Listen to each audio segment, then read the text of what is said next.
Welcome to the Jerry Acuff Show. I'm Jerry, your host, and I started this podcast to bring to you people who are doing incredible things.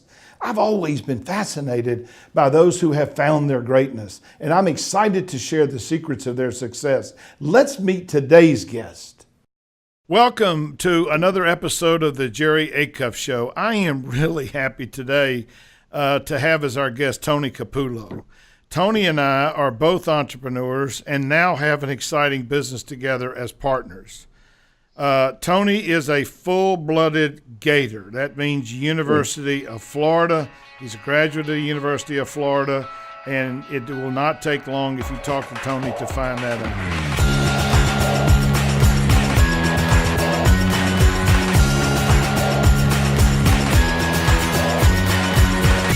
He started his own healthcare consulting company and ran it for 22 years, and then got into the virtual training world.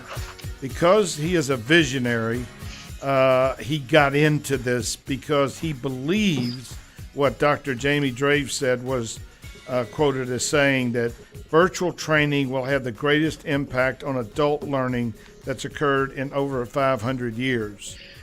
Now, Tony also is a lifetime member of the Cambridge Who's Who in the National Register of Honored Professionals, Executives, and Entrepreneurs. He has served as an expert witness on Medicare issues in Tennessee, North Carolina, Mississippi, and Alabama. He's been featured in several business magazines and periodicals. He was nominated by the Business Advisory Council for Florida Businessman of the Year in 2003, 2004, and 2005.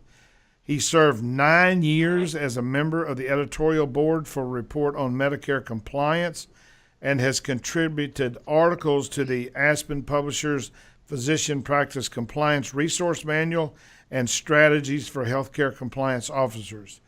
He was featured in CNN's radio's The Innovators in February of 2012 and on Mind Your Own Business radio for entrepreneurs in 2014. And not to be outdone, he was also nominated for Entrepreneur Magazine's Entrepreneur of the Year for 2012. In 2009, he published his first book, I'm Not With the Band, Finding Your Own Rhythm for Success. I have read it.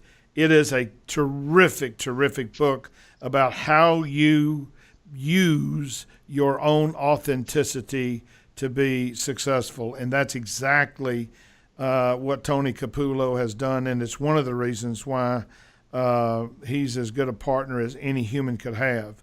The book is being republished for a 2018 release. So with all of that, I would say we're pretty dadgum lucky to have Tony Capullo as a guest on the Jerry Acuff Show. And welcome, Tony. Thank you, Jerry. Appreciate that. That was a glowing introduction. Well, it's actually all fact, Yeah. And so that's the powerful thing. You know, Tony, you became an entrepreneur what I would consider pretty early in your career. You know, how and when did you get the idea that being an entrepreneur was what you wanted to do? I was 30 years old, and I was working for somebody else. I had a great career in a hospital in Florida, and I was working on some Medicare compliance work, and I was literally living out of a hotel in Atlanta as I was working at the federal government office on behalf of my client. And I realized at one point that I knew what the heck I was doing and that I could really deliver a punch. And I helped a client reduce his liability from $22.5 million to $1.5 million. And so I thought to myself, I need to be able to convert this into a business of my own. So I just decided, you know what, I'm going to just throw caution to the wind and do this. And of course, I didn't have a plan other than to just shoot for the hill, shoot for the stars. And I came from a very conservative Italian family who, my father, he always used to preach to us, you go to work, you work 40 hours, you don't work weekends. But when I told him I was doing that myself, he said, what happens if the business doesn't survive? What if you don't make it? I said, well, I don't really think like that. So I got lucky right out of the gate. I'm not sure it's luck. So what you just described to me as a person who has a lot of guts. Where did you get that? Sometimes I have too much in the way of guts, but nobody in my family has really that kind of a drive. But I think ever since I was a kid, this is something. I had a grandfather, my mother's father, who was self-employed and did very well for himself in upstate New York. And I think I just always modeled that. I used to carry my lunchbox to kindergarten, pretend it was my briefcase. So I think that was just something that that was instilled in me. I just watched that, and it was a great role model, and I just carried it for the rest of my life. Um, wow. I mean, because you're one of the most driven people I've ever met in my life, and Thanks. I also always wonder what drives you. The other thing that always fascinates me about you is the breadth of your thinking. And so you have this capacity for thinking big. And I don't mean dreaming big, I mean thinking big, thinking about big ideas and how do you make those big ideas happen. And then having the drive and the discipline to make them happen. I mean, I know what time you get to work. Yeah. I know how long you work. I know what you're doing to make your business successful and our business successful. And it's just such a rare quality that you find somebody who has that kind of drive, I'm married with a big picture thinking mentality. Well, so where'd that come from? You know, I'm not sure where it came from. I think it's just kind of there. Sometimes I don't really try to think about it. But as far as like thinking big, I'll get an idea, as you know, I'll get an idea, and all of a sudden I'm off to the races, and I'm telling you about it. But then I'll start saying, okay, so how do I make this happen? Who do I know? What resources do I need? Who can I reach out to? Who can help me get this done? And you just kind of stay on it. It's just kind of like a tenacity. And I always say, how bad do you want it? I mean, there's some stuff that I realize that is going to take quite a bit of patience because the bigger it is, the harder it is going to be to get. But I also believe that if you get the right people involved, if you have the right level of credibility, and you just show everybody how this can work, people will have a belief in you, and they'll kind of jump on the train with you. Gotcha. So what have you found to be the two or three biggest challenges of getting any new entrepreneurial business off the ground? For me, well, personally, I would say it was one, how to scale, because I went into business for myself and I was working out of my house, and I was like, well, how do I grow this? Because I can only work so many hours in a week, and I can work a lot, but eventually it's going to be diminishing returns to a factor, and I'm not going to be able to work 80 hours a week for the rest of my life. And then if I'm not working, then I'm not making any money. So I had to figure out how to scale. That was a challenge.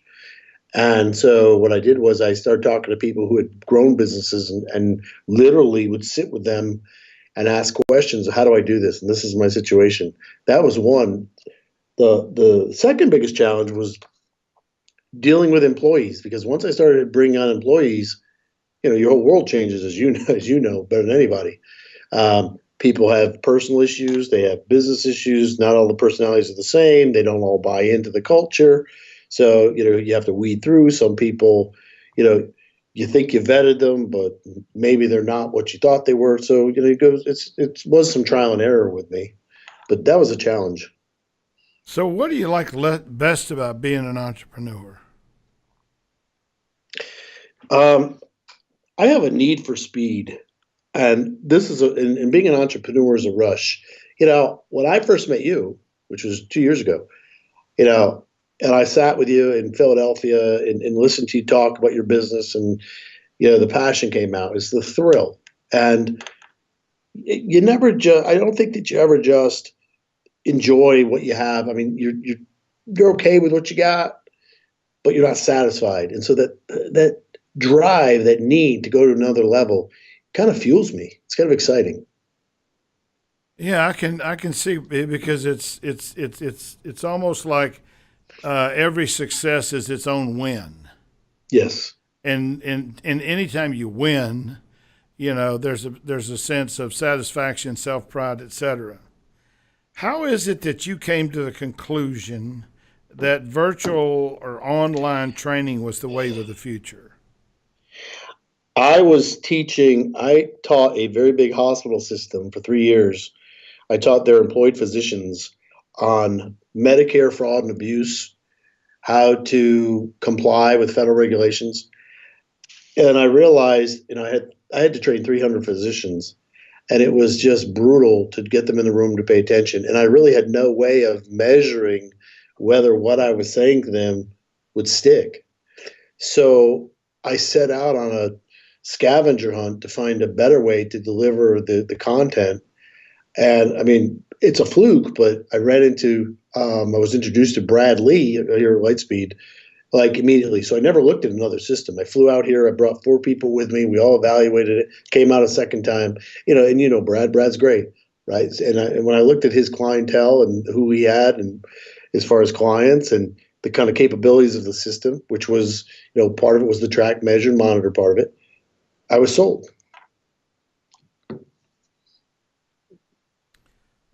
So maybe you just answered the question, but what made you gravitate to Lightspeed VT? It's the capabilities of the system in delivering what I needed a system to do for me, to deliver the biggest impact for the people that I was training. That system this system, and it still is ideal. And I thought I could do so much with this system. Not only could I train people, but I could monetize even more. I could train people all around the world versus just standing in a hospital in South Florida. So give me an example of how that might work. And let's use OSHA safety as an example. Mm-hmm.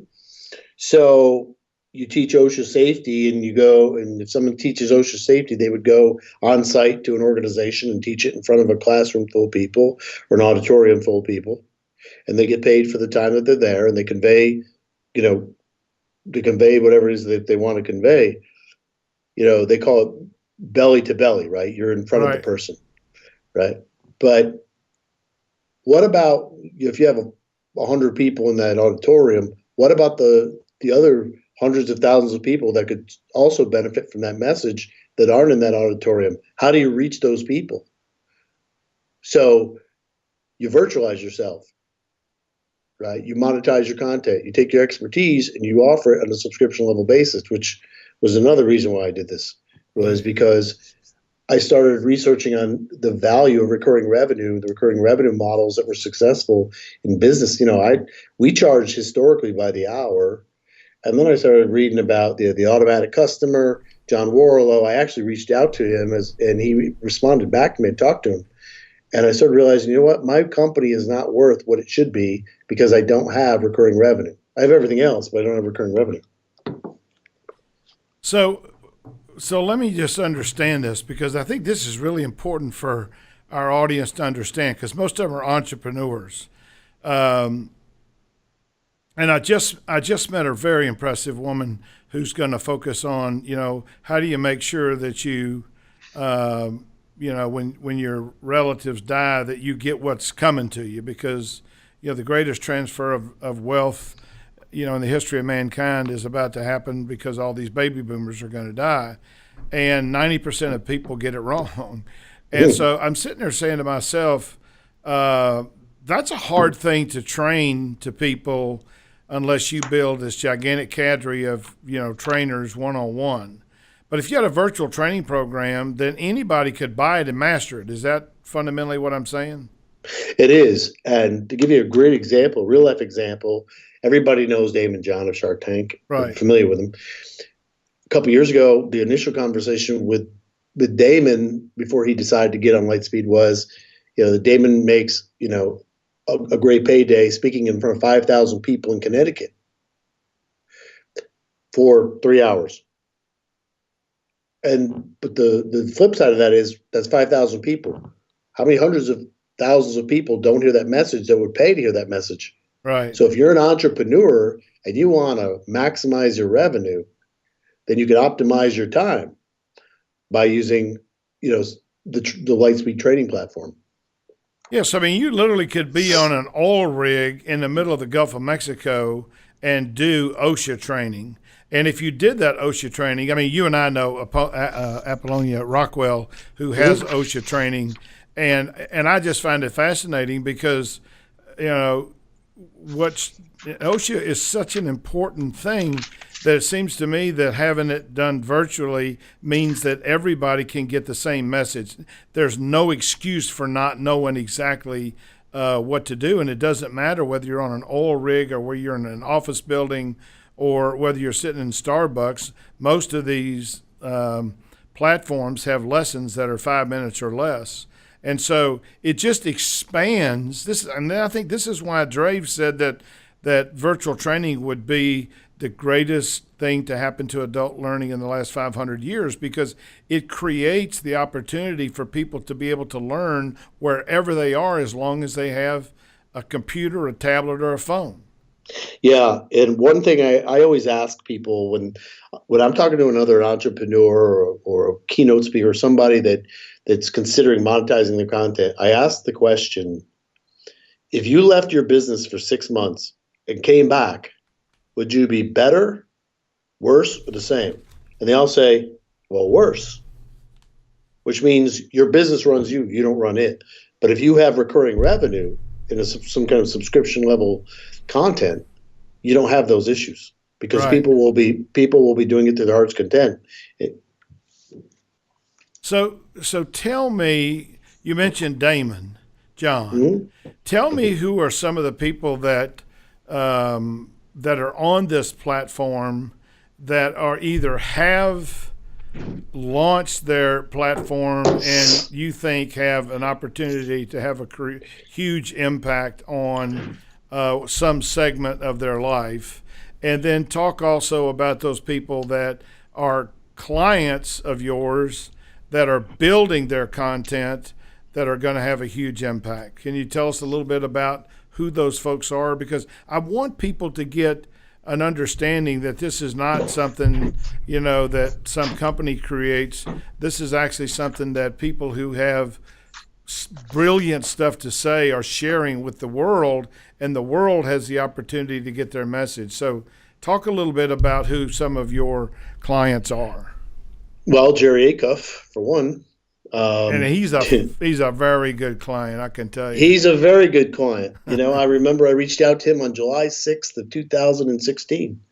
Dr. Kevin Elko is also a very good client. Dr. Kevin Elko, who I know you had on a podcast, is the performance consultant for many sports teams, including the national championship, Alabama Crimson Tide, the Super Bowl champs. He coached Nick Foles through the Super Bowl.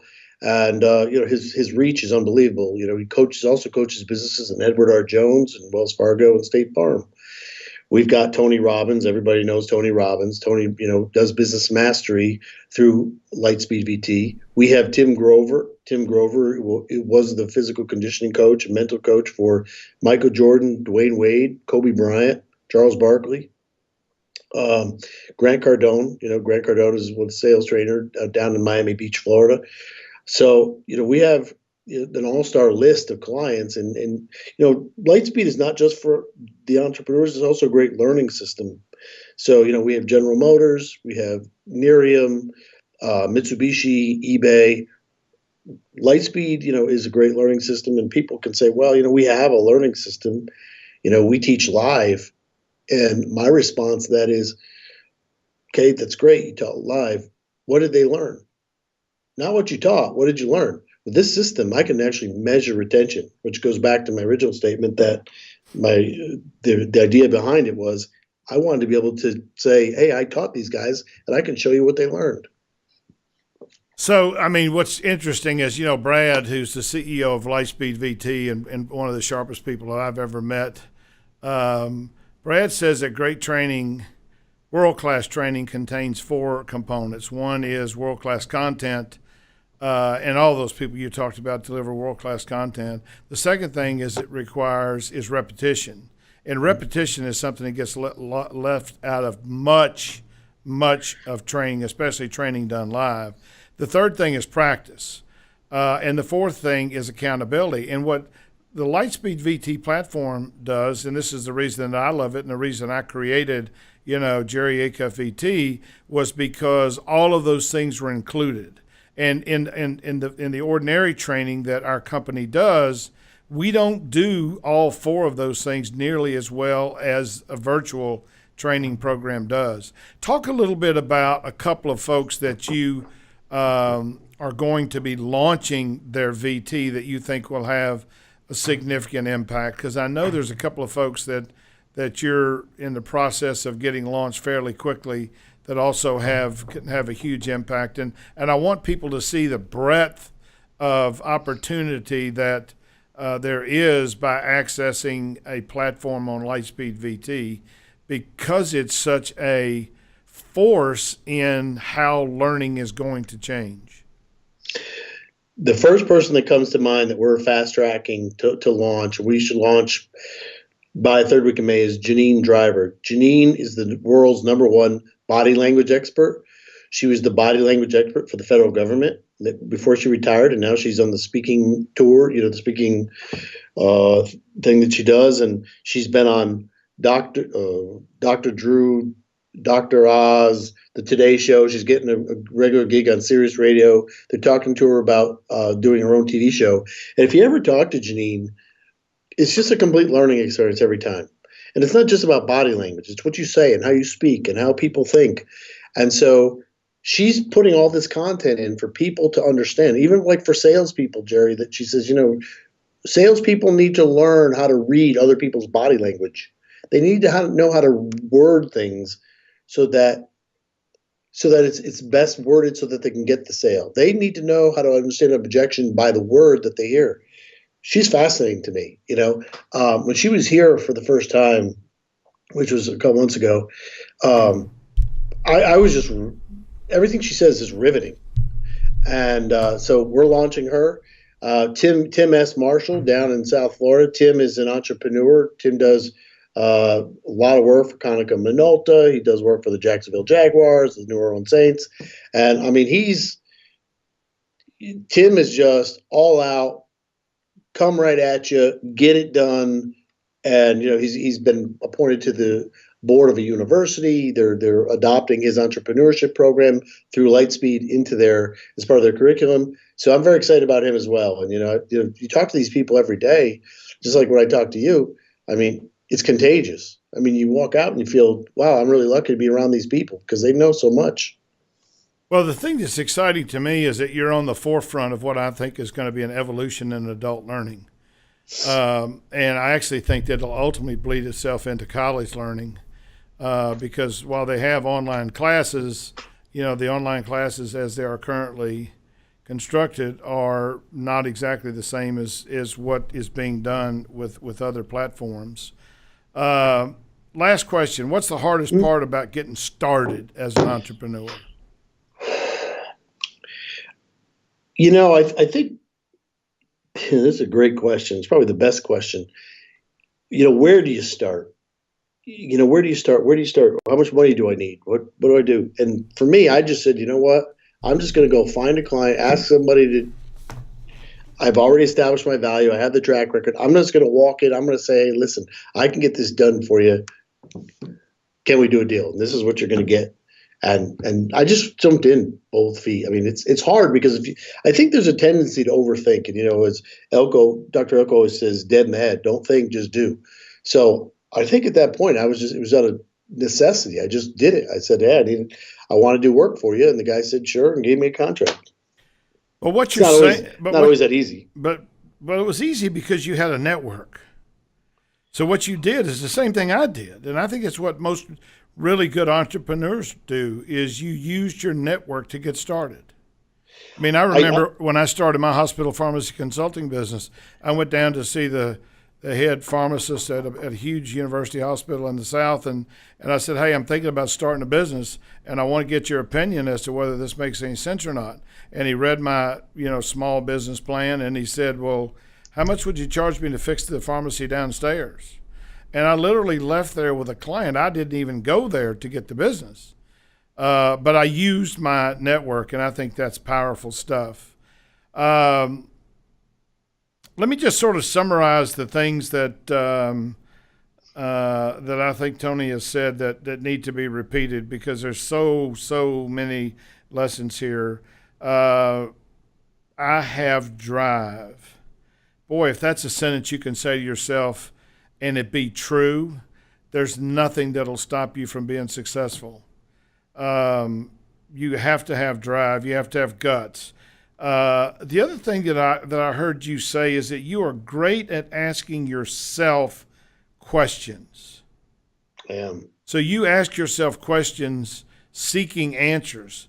But yet, when it came time to figure out how to scale your business, you sought advice. So again, you used your network to help you solve your challenges, right? Yeah, I mean, I shortened the learning curve because someone else has already gone through the trial and error. Why go through it myself? This is, to me, why mentors are so important. Dealing with employees, you said, is a challenge. Boy, that goes back to you got to be really careful who you hire. And, a lot of people really look good on paper. They sound good when you're talking to them, but they're not a good fit. And really figuring out what a good fit is makes a lot of difference. I have a need for speed. Being an entrepreneur creates a rush.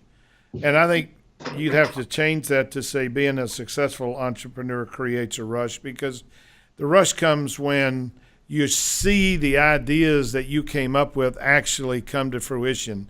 When you actually see people like Damon John and like Janine Driver and Tim S. Marshall and all these other people buying into your idea, that does create a rush. One of the sentences that you said was, "I was looking for a better way," and frankly, that's what entrepreneurs do. You found Lightspeed V2 because you were looking for a better way. And Bill Gates created his operating system because he was looking for a better way. And I think that's just a terrific example. The other thing to me that's really important is that great experts have Lightspeed or some online platform like Lightspeed so that they can increase their reach. I mean, if you're really trying to impact people, if you're really trying to change people's lives, like I'm trying to get people to be successful that are introverted but want to be in sales, need to be in sales, don't have any choice but to be in sales. I'm trying to get people to understand how to achieve the greatness that's in them by actually setting and achieving stretch goals. I don't want that audience to just be the 100 people that I talked to or the 25 people I talked to or the 1,000 people I talked to last year. I'd like that message to get to everybody who needs it. And my guess is that I'm a fraction of theirs. So the fact that there are great experts that have already jumped on this train means to me that if I need education, I don't simply now go for a book or just simply go for a mentor. I think everybody needs a mentor. And I think reading books and reading book summaries is really important. But I think if you want to master something like sales or like reading body language or like how do you become an entrepreneur, the way to do it is to get an online system like Lightspeed VT and watch this stuff over and over and over again until it becomes you. And then the last thing is that you used your network to get started. And that to me goes back to, what I call the relationship edge in business. I have a relationship with you, and if you call me at 3:00 in the morning and want to talk, I'm going to talk. Right.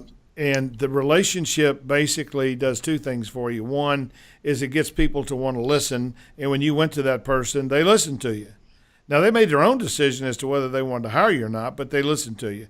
And then lastly, the relationship makes life a lot more fun. I mean, when I come to Vegas and meet with you or you and I meet someplace else, I always have a good time. Thanks. It's So fun. there's tons of lessons here from Tony Capullo. I will end by giving you some advice that you do not need, but it's how I end every show. It's Tony Capullo. Be incredible. Thank you for tuning in today. I hope you enjoyed today's show where we met yet another incredible person.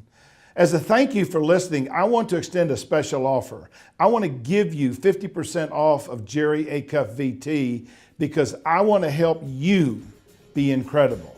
Head over to jerryacuffvt.com and use the code JAVT50OFF at the checkout and accelerate your path to finding your breakthrough.